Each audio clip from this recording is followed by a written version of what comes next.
I'm here with my Aroma Whatever Pot, and I'm making corned beef and cabbage for St. Patrick's Day.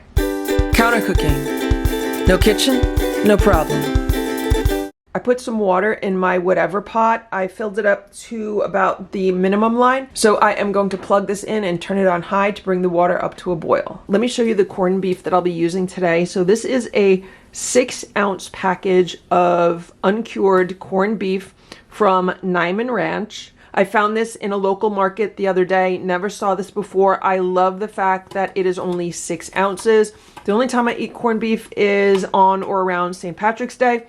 And if you're only cooking for 1 or 2 people, it really doesn't pay to buy a larger piece of corned beef if you don't want to eat it for more than like 1 or 2 days. And I thought this would be perfect because it's a small size. Now this is sliced, so this is something you could put on a sandwich. And the way I'm using this today is really just for some flavoring in the cooking pot. It's already fully cooked, so I don't have to worry about cooking it.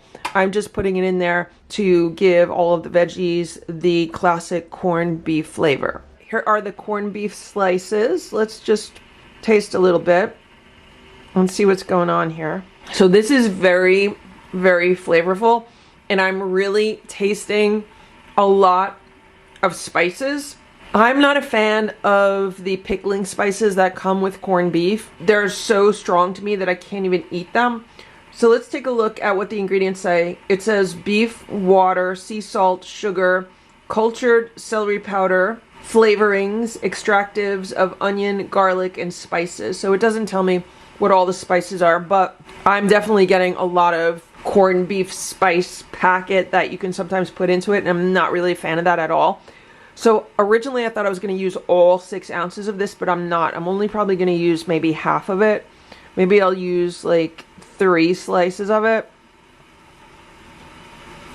The water has come up to a boil, so I just added the corned beef to the water. And I didn't want to add too much water because I know I want to add a lot of vegetables and I want to make sure there's room for the vegetables. So I'm going to put the lid on and then bring this down to a simmer while I get the rest of the vegetables ready for the pot. I'm adding 3 carrots that I just peeled and cut up. And now I'm adding half of a small cabbage that I cut into wedges. I might end up adding the whole cabbage, although I do want to leave room for potatoes, so I think I'm just going to leave room for potatoes right now. I'm going to let this cook for about 15 minutes before I add the potatoes because I want to give the carrots and the cabbage a little bit of a head start as far as softening up and cooking. I find that if you add the potatoes too soon, they can really cook down into mush, and I don't want to do that. So I'm just going to start with this. It's been 15 minutes. This is what's going on. It's actually on low, and it's still really boiling a lot. I just cut up my potatoes. I'm actually using 4 potatoes. I think there's going to be enough room. Yeah, this looks good. Just enough room. And now I'm going to put the lid on, and I'm going to cook this for like another 30 minutes or so. It's been a half hour, so let's see what's going on here. Ooh, the potatoes are nice and soft.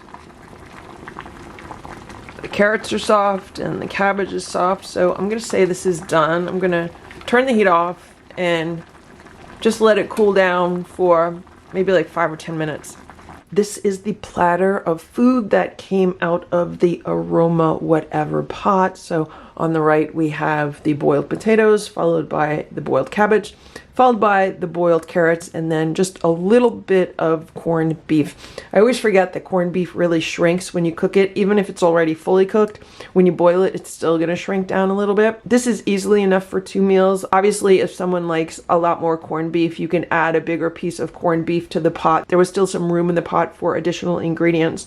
So I am going to put a plate together. Here's my plate. I think this looks really good. I normally don't put butter on anything. I just like eating this with mustard. But let's taste everything without anything on it first. Let's just see how it came out just with the flavoring from the little bit of corned beef. The potato has a nice flavor. You definitely taste the saltiness from the corned beef. The carrots are nice and sweet. Let's taste some of the cabbage. The cabbage is nicely cooked. It also has nice flavor from the corned beef. And let me just taste a little bit of this now, just to see if I like it better after it's been boiled. So the corned beef dries out a little bit when you boil it, but it definitely does not have the stronger spiced flavor that it had when I tasted it just out of the package. So I actually like it better after it's boiled. Even though it's not as soft, it has less of those spice flavors that I don't like. And of course, with a meal like this, you can season this with any kind of herbs or spices or sauces that you prefer. And so that is how easy it is to make corned beef and cabbage in this Aroma Whatever pot. I hope everyone has a very happy St. Patrick's Day. Leave a comment below and let me know if you're eating anything special today to celebrate. Thanks so much for watching. Have a great day. Bye.